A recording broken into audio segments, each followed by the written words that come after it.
पूछता है भारत कि सुशांत सिंह राजपूत की हत्या केस में सबसे बड़ा संदिग्ध कौन है। सुशांत सिंह राजपूत वाले मामले में क्या अब सच सामने आएगा? क्या वो नेता का नाम सामने आएगा जिस नेता को लेकर पिछले 3.5 साल से सवाल उठाए जा रहे हैं? एक तरफ बीजेपी लगातार कहा जा रहा है कि बड़े बड़े नेताओं को जेल के अंदर पहुंचा रही है, तो क्या सुशांत सिंह राजपूत वाले मामले में जब सिटीजन कोर्ट ऑफ इंडिया के अंदर ये दावे किए गए कि नेता अभिनेताओं के नाम है, यहाँ पर कहा जा रहा है कि दिशा केस में भी ये बात बोली गई जब इस पूरे मामले के बारे में चर्चा शुरू हुई थी सिटीजन कोर्ट ऑफ इंडिया के अंदर, तो क्या माना जाए कि बीजेपी अब उन लोगों का नाम भी सामने लेके आने वाली है जो सुशांत केस में इन्वॉल्व थे, जिनका नाम दिशा केस में लिया जा रहा था। और दूसरी तरफ अगर हम बात करें तो मनोहर फारूकी को लेकर एक बड़ी खबर चौंकाने वाली निकल के आ रही है कि उनको पकड़ लिया गया था मुंबई के एक कहा जा रहा है कि हुक्का पार्लर से। अब क्या है पूरा मामला आपको बताते हैं डिटेल में, पर आगे बढ़ने से पहले हम आपसे एक अपील करेंगे, अगर आप इस चैनल के अंदर नए हो तो वीडियो को लाइक कर देना, वीडियो को शेयर कर देना, चैनल को सब्सक्राइब करना बिल्कुल मत भूलना। यहाँ पर अगर हम बात करें सबसे पहले तो आपको बता दिया जाए कि सुशांत सिंह राजपूत वाले मामले के बारे में लोग आज से नहीं करीब कहा जा रहा है कि 3.5 साल से ये बहुत बड़ी बात बोल रहे हैं, बहुत बड़े आरोप लगा रहे हैं कि इस मामले में नेता अभिनेता इन्वॉल्व है।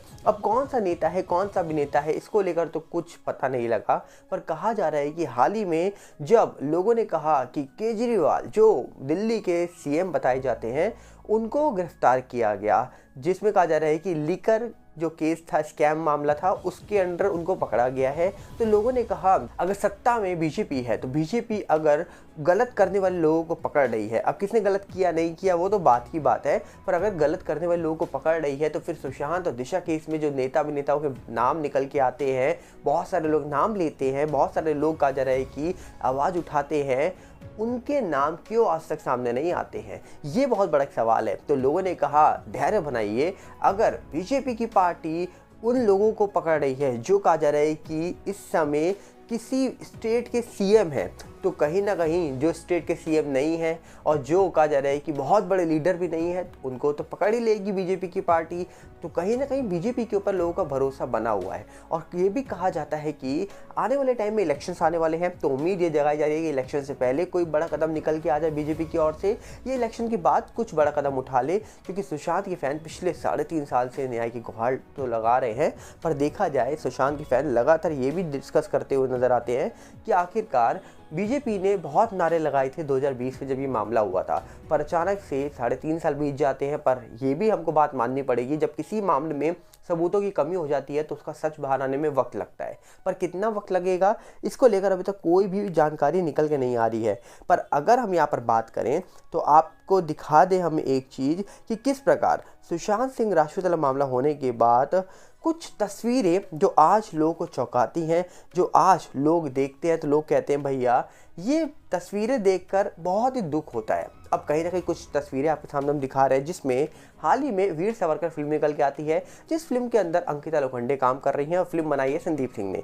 बोला ये जा रहा है कि आरके के द्वारा कि वो फिल्म भैया डूब गई है, फिल्म मतलब ज़्यादा चल नहीं रही है, ज़्यादा प्रॉफिट नहीं कर रही है, फिल्म 25-30 करोड़ में तैयार हुई है और दिन के कहा जा रहा है कि करीब 1-1.5 करोड़ ही कमा पा रही है और ज़्यादा दिन फिल्म टिक नहीं पाएगी, ऐसा कि आरके का कहना है। पर कहा जा रहा है कि दूसरी तरफ संदीप और अंकिता की जो दोस्ती है वो खुलकर सामने निकल के आ रही है। कहा जा रहा है कि संदीप अंकिता की जो दोस्ती है वो बिल्कुल अच्छे से दिखाई दे रही है और अंकिता ने दोस्ती का फर्ज निभाकर कहा जा रहा है कि इस फिल्म में काम करने के पैसे नहीं लिए हैं।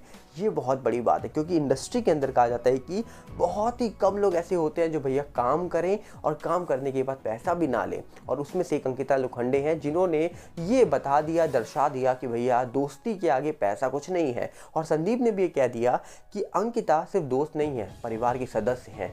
तो कहीं ना कहीं अब अंकिता को इंडस्ट्री के अंदर और भी काम मिलेगा। अब काम के वो पैसे लेती है नहीं लेती वो उनकी पर्सनल चॉइस है, पर अब अंकिता क्या इंडस्ट्री के अंदर छाने वाली है, क्योंकि सुशांत सिंह राजपूत को लेकर लगातार वो बात करती रहती हैं और जिसके बाद लोग उनको ट्रोल करते हैं। फिर वो कहती हैं कि हमें कोई फ़र्क नहीं पड़ता, हमारा जब मन करेगा हम बात करेंगे, हमको कोई नहीं रोक सकता। तो वो उनकी पर्सनल लाइफ है। पर कहीं ना कहीं कहा जा रहा है कि अंकिता और संदीप की जो दोस्ती है वो जब से सामने निकल के आई अच्छी तरीके से, तब से ही कहा जा रहा है कि लोग अब अलग अलग सवाल उठा रहे हैं, अलग अलग बातें कर रहे हैं। तो आप इस पूरे मामले के बारे में क्या कहना चाहोगे? कि आपको लगता है कि जिस प्रकार बड़े बड़े नेताओं को पकड़ा गया, जैसे हम बात करें अनिल देशमुख हो, उसके बाद कई और नेताओं को पकड़ा गया, जिसके बाद अभी दिल्ली के सीएम को पकड़ा गया, तो लोग कह रहे हैं कि अगर इतने बड़े बड़े नेताओं को पकड़ सकते हैं तो फिर सुशांत केस में जब सिटीजन कोर्ट ऑफ इंडिया के अंदर बैठकर ये दावे किए जाते हैं कि मामले में नेता अभिनेता इन्वॉल्व है, अंडरवर्ल्ड का हाथ है, एनके सूद जी ने दावा किया था, तो सोचिए वो एक्स रॉ ऑफिसर है एनके सूद जी, उनका ये दावा छोटा मोटा दावा तो नहीं हो सकता। तो डेफिनेटली अगर इन चीज़ों को हम गौर करें, इन चीज़ों को देखें, तो कहीं ना कहीं उम्मीद यही है कि जल्दी सुशांत केस में जिन नेता अभिनेताओं के बारे में चर्चा हो रही है उनका भी नंबर आ सकता है। तो देखते हैं वो कब आएगा, ये तो आने वाले वक्त में ही पता लग पाएगा। पर दूसरी तरफ अगर हम बात करें तो आपको एक चीज़ हम बता दें कि कहा यह जा रहा है कि मुनव्वर फारूकी जो है उनकी मुश्किलें अब बढ़ सकती हैं। जी हाँ, एक खबर ये निकल के आ रही है कि जो मुनव्वर फारूकी हैं उनको देर रात मुंबई के कहा जा रहा है कि एक हुक्का पार्लर से पकड़ा गया, जहां पर ये बोला जा रहा था कि जो फ्लेवर हुक्का होता है वो बिकता है, वो करने लोग जाते हैं। पर वहां पर जब छापा मारा गया पुलिस के द्वारा तो पता लगा वहां पर तंबाकू का यूज़ हो रहा है और भी कई चीज़ों का यूज़ हो रहा है, जिसके बाद बोला जा रहा है कि वहां पर मुनव्वर फारूकी भी मौजूद थे। तो उनको कहा जा रहा है कि पकड़ा गया, बाद में पूछताछ के बाद उनको छोड़ दिया गया है। बोला जा रहा है कि उनके टेस्ट भी हुए हैं, जिस टेस्ट के बाद वो पॉजिटिव पाए गए थे। उन्होंने वहां पर जो भी चीज़ें थी वो इनटेक कर रखी थी, उसके बाद वो पॉजिटिव पाए गए, उनका स्टेटमेंट लिया गया और बाद में उनको छोड़ दिया गया। कहा यह जा रहा है कि बाद में उनको पकड़ भी सकती है पुलिस और जुर्माना भी उनके ऊपर लग सकता है, ऐसा भी अनुमान लगाया जा रहा है। पर कहीं ना कहीं देखा जाए मुनव्वर फारूकी के बारे में कहा जा रही है खबर जब से निकल के आई है तो कुछ लोग दावा कर रहे हैं कि उनको पकड़ लिया पुलिस ने, 14 दिन की कस्टडी में भेजा। ऐसा कुछ नहीं निकल के आ रहा है सामने। फिलहाल यही निकल के आ रहा है कि स्टेटमेंट रिकॉर्ड करने के बाद उनको छोड़ दिया गया है। आने वाले वक्त में उनकी जरूरत पड़ेगी तो जरूर उनको पूछताछ के लिए बुलाया जाएगा। पर देखते हैं आने वाले वक्त में क्या होगा क्या नहीं होगा, ये कोई नहीं कह सकता। तो हम चाहेंगे कि आप बताइए आप इस पूरे मामले के बारे में क्या कहना चाहते हैं। आपको क्या लगता है कि आखिरकार सुशांत मामला जिस तेजी से चल रहा है, इस तेजी से इस पूरे मामले का फाइनल निर्णय कब तक आ जाएगा? कब इस पूरे मामले के बारे में जो चर्चाएं हो रही हैं वो कब बंद हो जाएंगी? कब इस पूरे मामले के बारे में सीबीआई अपनी फाइनल रिपोर्ट सामने रख देगी? आप अपनी राय कमेंट से रख सकते हैं। हमने कमेंट बॉक्स आपके लिए कभी बंद नहीं करे, हमेशा खोल के रखे हैं, ताकि हम चाहते हैं आपके अंदर जो कुछ चल रहा है आप बताइए अपनी राय कमेंट्स में। हम मिलेंगे बहुत जल्दी और साथ में आपसे अपील करेंगे अगर आप इस चैनल के अंदर नए हो तो वीडियो को लाइक कर देना, वीडियो को शेयर कर देना, चैनल को सब्सक्राइब करना बिल्कुल मत भूलना। और साथ में हमारे नए चैनल सागर भल्ला 18 साथ जुड़िएगा, जो यूट्यूब का है, इंस्टाग्राम का भी सेम है सागर भल्ला 18, फेसबुक का सागर भल्ला। इन सब के लिंक हमने आपको डिस्क्रिप्शन में दे रखे हैं। और साथ ही साथ हमने एक नया टेलीग्राम चैनल भी बनाया है जिसका लिंक आपको हमने डिस्क्रिप्शन में ऐड कर दिया है। तो उम्मीद करेंगे कि आप वहाँ पर भी जुड़ेंगे। अगर आपको यूट्यूब से नोटिफिकेशन नहीं मिलता है तो आप हमारे टेलीग्राम पे ज्वाइन हो जाइए। वीडियो अपलोड होते ही वहाँ पर हम लिंक प्रोवाइड कर देते हैं, तो आप तुरंत जाके वीडियो देख सकते हैं। तो उम्मीद है कि आप अपना सपोर्ट वहाँ पर भी दिखाएंगे। हम मिलते हैं बहुत जल्दी। नमस्कार, जय हिंद।